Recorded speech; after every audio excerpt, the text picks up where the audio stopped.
a couple of messages for you. One of them is from Mr. Silvestri.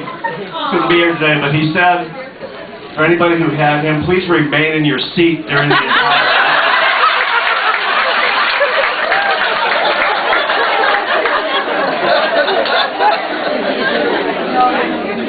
Dr. Hahn talked about that episode where we ran up to his room. From there on, we had a radio code that was specially for him. His room was 211. We always said we have a 211 in progress.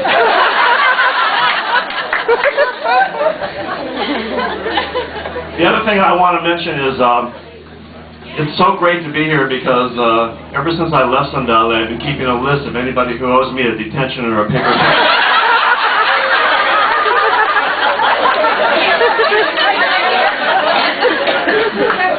So at 3:10, be sure to see me today.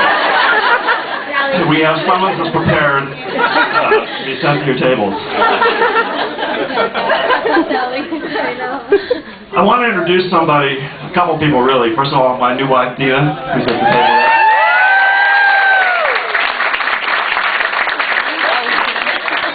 She's finally tamed the savage beast that it is for me.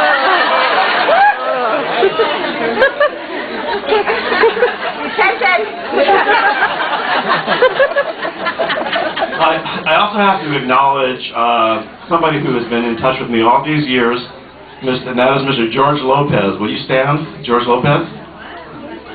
George Lopez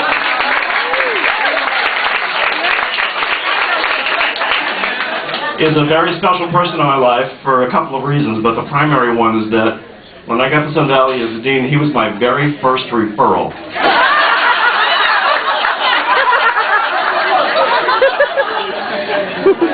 And we've been in touch ever since and have maintained friendship, and he's like my son. So. And where is Peter Cosamenja? Where's Peter here? Peter's in the corner. Another one who was a very special student at Sun Valley that a lot of you didn't get to know, but he has done very well. Speaking of referrals, I have a couple of favorites. One was from, do you remember Mr. Berg? Yeah, Mr. Berg was on a mission to collect skateboards. And I think he actually took them home and skinned them and put them on his wall. But one of the referrals that I got from Mr. Berg went like this. I forget the student's name exactly, but the referral said, please keep him until he grows up.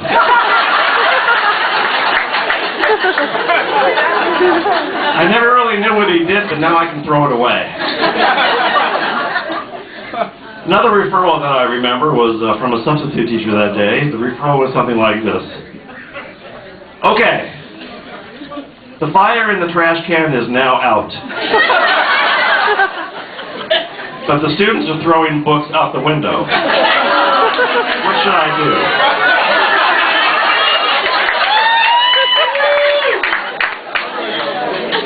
So I promptly scribbled back a note and sent it with the monitor to the room, and the note said, close the windows.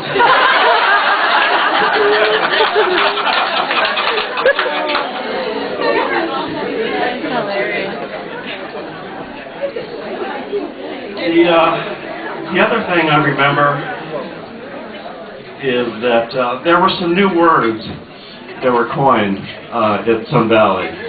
There's a new addition to the Spanish language, a new verb. The verb is diciendo.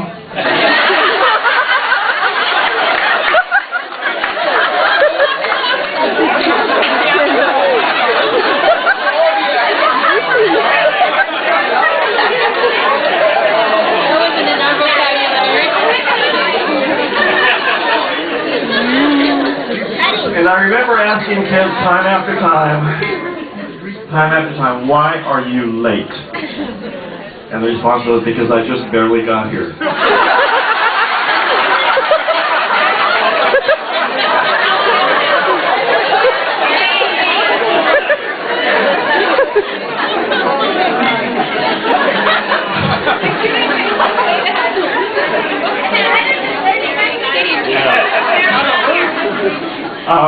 I also want to acknowledge my fellow deans. during our period of deandom, Pete Wilkin and Debbie Alexander.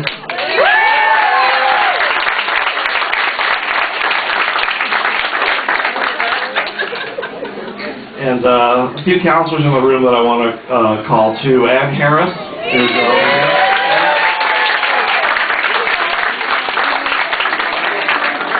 and Miss Harvard.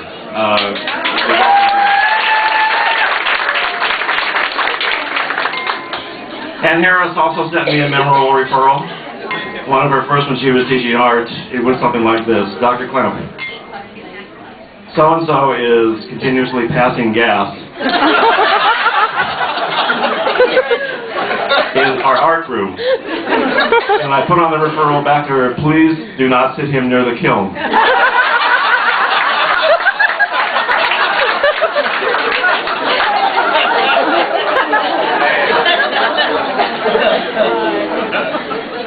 So there were a lot of things going on at this place. They were really very interesting. Let me ask all of you a question here. How many of you participated in 5-on-5? It was great to see so many kids come up to me and talk about getting the trophies and playing in the games at noontime. How many of you remember taking non-suits for PE? Okay, just checking.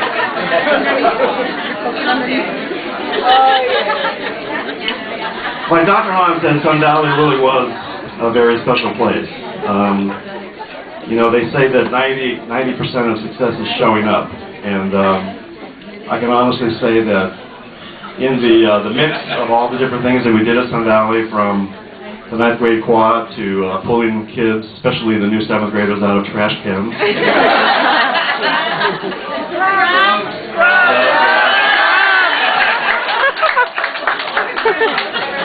You know, scrubs is a word that's been around, I think, since the Stone Age. Because I remember that I was once a scrub. I think once you're a scrub, you're always a scrub. I, too, am a recovering junior high school student, as I like to say. But there were so many different events that occurred, and of course, one of those is the memorable, phenomenal lip sync contest with the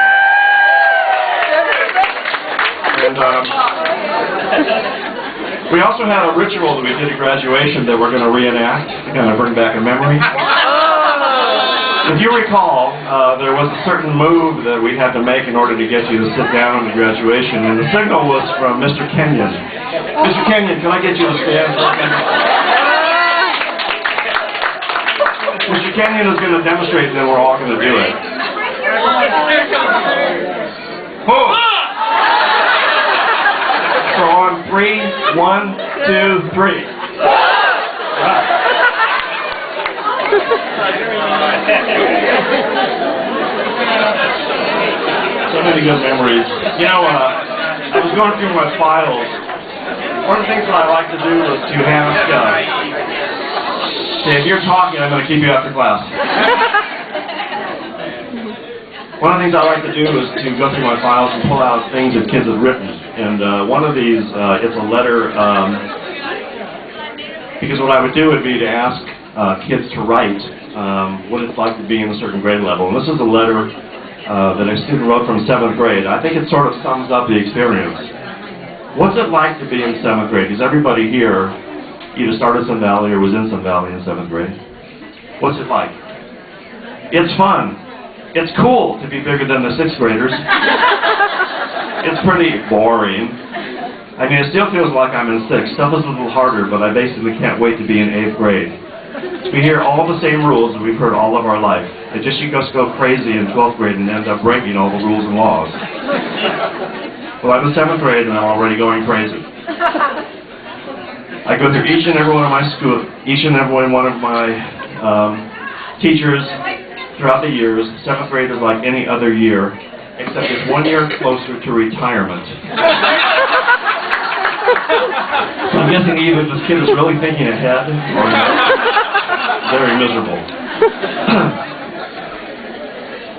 You know,